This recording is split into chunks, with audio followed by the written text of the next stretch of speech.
kind of do a little ChatGPT exploration, right, on the history of a chief medical officer.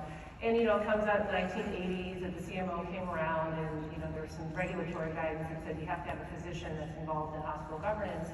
And then you start to line that up with things that happened historically, whether it's the Affordable Care Act or whether it's a High-Tech Act or whether it's the various things that happened that obviously the Institute of Medicine report on harm that really sort of said that there is a role for a physician executive in partnership over time. Of course, we've really evolved that partnership with the chief nursing executive as a dyad relationship.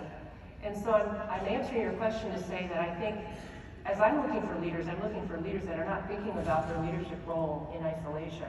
I'm looking for leaders that are thinking about how they relate to other leaders in the organization. And that they've actually thought clearly about that. Now, why is that important? Because if they've thought about that, then they've invested in their emotional intelligence. They've invested in their communication skills. They've invested in collaboration. They've invested in team building. So they've invested in those leadership competencies that I think are going to make for a successful physician executive no matter where they would sit in the organization. If they're thinking about their job in isolation, and this happens a lot, somebody gets a job and they go, okay, here's my org chart that I'm going to have, the silo that I'm controlling, then that's not the kind of leader that I'm looking for.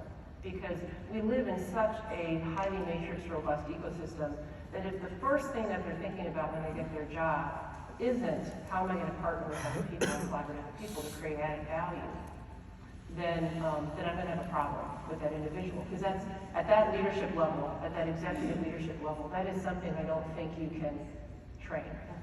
Yeah, maybe you talked about skills.